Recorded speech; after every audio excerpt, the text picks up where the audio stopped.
Hey guys, so we have a lot to talk about in the fashion and handbag community. So let's just get right into it. So in the past, I would say 2 weeks, there has been some talk on YouTube about Nikki Sky video. She basically says that like all the handbag and all the logo stuff, like whatever, it's just all been a lie. And so basically in the video, she cleared out her custom made closet and she kind of just wanted to get rid of everything that had like a clear logo on it. And she listed out a couple reasons, saying that it's not a good investment, it's not something that you can pass on, it's a status symbol, a couple reasons. And some people understand here on YouTube and some people don't. Some people feel like those are all things that are kind of subjective. It really depends on the person, and it depends on why you bought it. So I am going to get into the reason why I think that multiple people on here on YouTube are getting rid of their Logomania purses. So I am Jalisia. Welcome to my channel. I talk about handbags, beauty, fashion, and lifestyle. So if you're into that and if you're interested in listening to the rest of my video, go ahead and give me a like and subscribe, and let's get into it. My first point, I think that people are burned out, right? So from the years of 2013 until now, we have been heavily influenced. We're constantly seeing makeup that we should get, how we should do our makeup. It was like eyeshadow kits, it was trending lipsticks, handbags, like it was online told you what you should look like, how you should dress, and what you need to buy to look a certain way to society. So, and that's pretty detrimental for over 10 years, right? Because I remember I got on Instagram probably like 2011, but it didn't get super duper popular until 2013. So even like bodies and like the fitness influencer, like it was just, we were being influenced for 10 years. Like that is crazy insane, right? And so I think that people they just got very burnt out. And this is gonna go into my next point. So my next point is, I feel like with this burnout, right, and then quiet luxury becoming a thing, a really big thing last year, I think that this finally gave people a space to self-reflect, right? So I think when people were buying things without the logos and doing the quiet luxury thing, I also think that a lot of people looked more into contemporary brands. So now instead of buying a bag for $2,800 or $3,000, $2,500, they're buying contemporary brands like Pauline, and that's like $500, $600. So then it's like they're looking like, I really like this bag. Like, why was I buying these designer bags again, or what was the difference, or what? So now they're questioning why. But I think that if it wasn't for the quiet luxury, then they wouldn't even have the space to self-reflect and actually question why were they doing this. So that's what I think is happening with a lot of these YouTubers. They finally have some space to self-reflect and be like, man, like I was following these trends and I felt like I needed these things to be in these spaces or whatever. And because of quiet luxury, they kind of like took a break on it, and they were able to just kind of like quiet the logos and really think about why were they buying these things. So they're definitely having a time of realization, and they're reflecting on a lot of their choices that they made in the past 10 years. And so this brings me into my next point. Things are super expensive right now. So, and not to say, like, I don't think that anyone is having any, you know, financial trouble or whatever. I don't know what to find out. But I think that they are also looking like, damn, for 10 years, because I mean, I'm pretty sure that they were buying handbags and all that stuff for the past 10 years, right? They're probably looking at all the money and like all the handbags that they bought over the past time, and they're like, damn, I could have done that, you know, I could have done this with the money, I could have done that with the money. Because people have some high car payments, okay? Like, if your mortgage was not fixed, your mortgage is going up, your property taxes are going up, your car insurance is going up, everything is going up, food is going up, gas is going up. So I feel like at the end of the day, it doesn't really matter how much money you're making. It matters how much money you're keeping, right? So even these people who are making a ton of money, if they're constantly trying to keep up and they're buying these clothes and that clothes and this coat and that coat, then that money is, I mean, is being spent at the end of the day.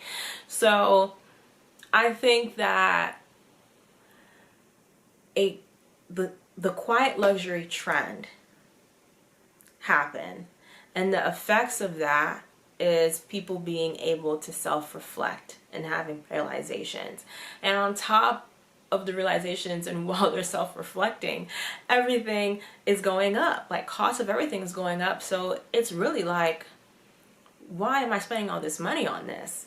Because it's not helping me mentally, it's not helping me emotionally. And plus, you know, I have like all these big bills or whatever, so it'll be nice to save some money. So I think that's what's happening. And I know some people are kind of frustrated because the things that Nikki Sky was saying and other YouTubers is very like subjective. But mainly like with Nikki Sky, it was like, you know, it's a lie, it's not a good investment, you can't pass it down, da da da da. But that's why it's important that when you're buying these things, you know why you're buying them. Like, you're not buying them impulsively. You are like, for me, buying something impulsively would be like 2 to 3 weeks. Like the Paco Rabanne bag that I got, that was impulsive, but I still thought about that for like 2 to 3 weeks, right? All my other bags, I plan like months ahead of time. So I know that I'm sure that I'm going to buy it. And I feel like a lot of people do. So I think that some people were a little bit taken aback because maybe they felt like the points that she was saying, it's going for like all or most of the handbag purchasing community. So if you're buying these handbags, and that means, you know, like you're this or that or whatever. And I think some people were frustrated because it was like the stuff that she was saying was like, this is your personal experience. You bought these things because of those reasons, but it doesn't mean that that's why other people are buying their handbags for those same reasons. So I definitely get the frustration in that. And so I do agree. Like, you really, like, especially like as an adult, you have to know why you're buying something. Like, you have to know like how you're gonna flip it and reverse it, and how is it really gonna work into your life, and you really have to like catch yourself. So I feel like for you to really be like in that bubble, I feel like a lot of people can't relate to being in a bubble that's like, oh, I'm just gonna buy this $5,000 bag because somebody else had it. And like, if you're not so passionate about it, like, that's $5,000 or, you know, whatever, $2,000 or whatever. So a lot of people are really sure about their purchasing decision. And it's just like, a lot of people, I feel like they don't have the privilege to just like buy something impulsively without really knowing that they love it and that they like don't plan on selling it. So I think this is all very subjective. I feel like for people who maybe was buying handbags for the wrong reasons, and they can really relate to Nikki. But then there's also a lot of people who is like, girl, you're tripping, because I'm too grown to be buying something, and you know, deep down, I'm buying it because somebody else got it, or I'm buying it because of a symbol or status symbol or whatever. Like, for example, like with me, like I got my first designer handbag when I was 10. Like my mom got me a Coach bag for like my 10th birthday. So I was into designer bags even before like Instagram was like a thing. Like I would go into Macy's with my aunt when she had to pay her Macy's bill when I was maybe like 13 or something, or 14, and I would see like the Gucci handbags or the Louis handbags or whatever. I'd be like, oh my gosh, like those are gorgeous, you know, and just like me, pure, just like liking something. So I think that a lot of people, some people are just very confused, just like, you were being influenced this much as a grown woman. But you know what? When people aren't secure with themselves, well, I don't want to say secure, but maybe when people just don't have, when people have stuff that they need to fix, and maybe they never got to it, I can see how that can happen. But yeah, I mean, I feel like I definitely sympathize with her, and I feel like it is great that she is trying, you know, to take control of her feelings and all that. And some people are like, well, you're selling them off to, you know, your followers, so what is really going on? And I mean, hey, she doesn't want to lose her money. So, but yeah, but that's what I think is happening. I just think that really the people who bought their bags for the wrong reasons finally have a chance to self reflect. So I do have 2 bags that are, I would say, logo mania or whatever. And do I plan on selling them? Absolutely not. I bought them, so one was a gift and one I bought, but I wanted them for specific reasons, and I love them, and they're not gonna go anywhere. Okay guys, well that wraps up today's video. If you watch all the way through, thank you so much for watching, and let me know your thoughts and opinions in the comments below, and don't forget to like and subscribe, and I will see you in the next video. Bye.